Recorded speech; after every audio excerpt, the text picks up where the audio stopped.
Olá, saudações filosóficas. A gente está agora numa cidade romana chamada Tuga, mas que agora é um sítio arqueológico chamado de Duga. A diferença é pequena, mas o sítio é gigantesco, incrível, sensacional. É uma ruína romana, foi uma cidade conquistada pelos romanos, dos cartagineses. Essa história aqui na Tunísia é muito marcante. E nós estamos nas ruínas de uma das partes mais comuns do mundo romano, que são as termas. Os romanos são conhecidos por terem em suas cidades, são três lugares que são comuns nas cidades romanas: termas, fórum e Capitólio. E aqui, em Duga, a gente encontra as ruínas dessas três marcas das cidades romanas.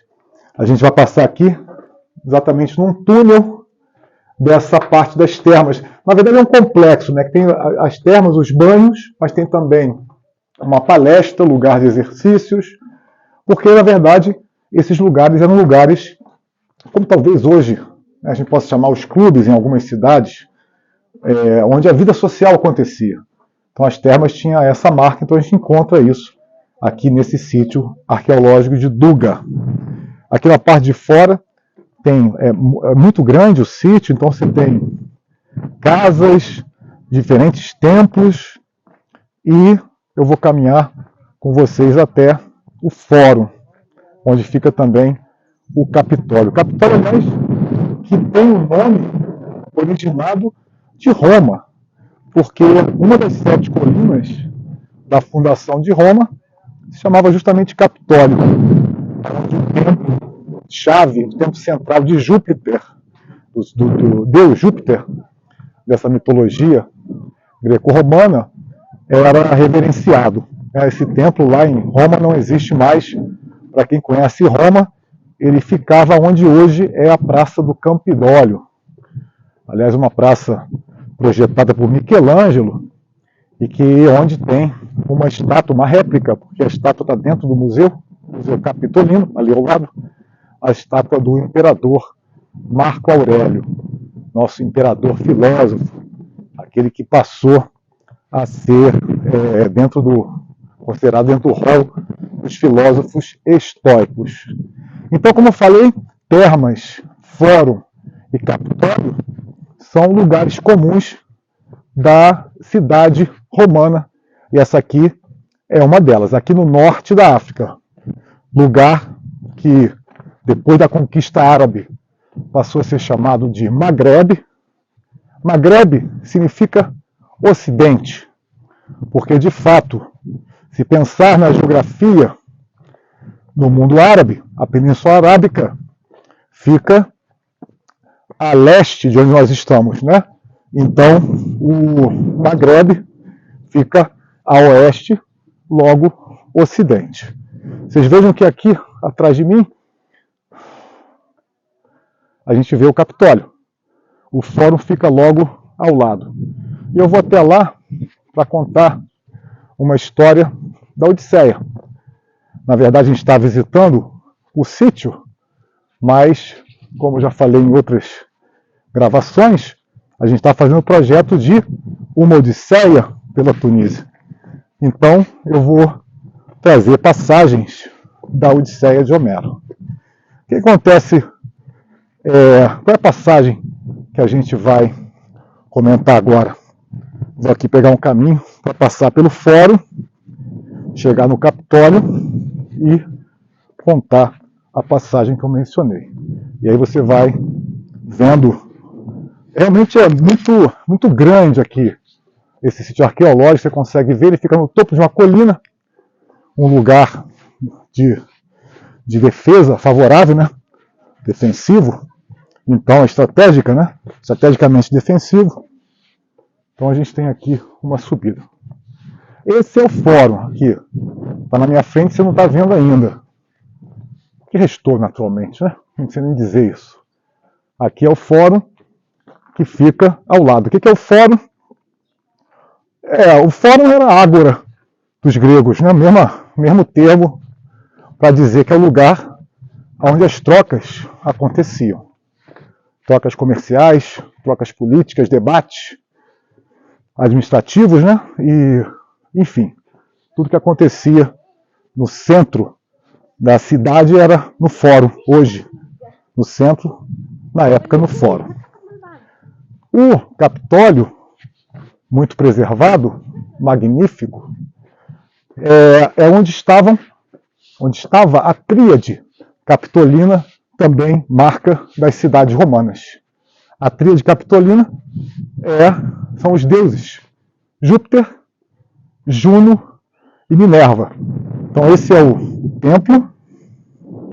A gente consegue, não sei se consegue ver nessa imagem, mas no frontão aqui tem, assim, não dá para ver muito claramente, mas tem a explicação. É uma águia levando o imperador Antonino Pio para o Olimpo, para o céu. Porque esse templo foi construído por Marco Aurélio, esse nosso imperador filósofo, que foi filho adotivo de Antonino Pio. Então ele constrói e homenageia o pai adotivo, mas também com essa divinização que era comum no Império Romano, a divinização dos imperadores. Né? A gente vê em Roma e em outros lugares do Império Romano a quantidade de imperadores que têm templos em sua homenagem, devoção. Colunas coríntias, e no fundo do templo existem 3 nichos, que era onde estavam as estátuas da tríade capitolina. Justamente Júpiter Zeus, Juno Hera e Minerva Atena. Né? E aqui do lado tem o lugar que eu vou aproveitar para contar uma passagem da Odisseia. A gente chega na Praça do Mercado, em frente ao templo de Mercúrio Hermes, que é um deus mensageiro de Zeus, mas também é o deus do comércio. Em frente a esse templo, que a gente vai agora ver, existe um lugar chamado a Praça dos Ventos. Em frente ao templo de Mercúrio, aqui, ó, atrás de mim, aqui é o mercado, que eu passei agora, e aqui no chão, não vai ser fácil de mostrar na imagem, existe um grande círculo que é como se fosse uma rosa dos ventos, né? Mas um grande círculo que mostra 12 direções. Aqui é chamada a Praça dos Ventos. 12 direções com 12 ventos, mostrando a direção dos ventos. Isso me lembra a passagem da Odisseia. E que tem também, como todas as passagens da Odisseia, uma provocação. Né?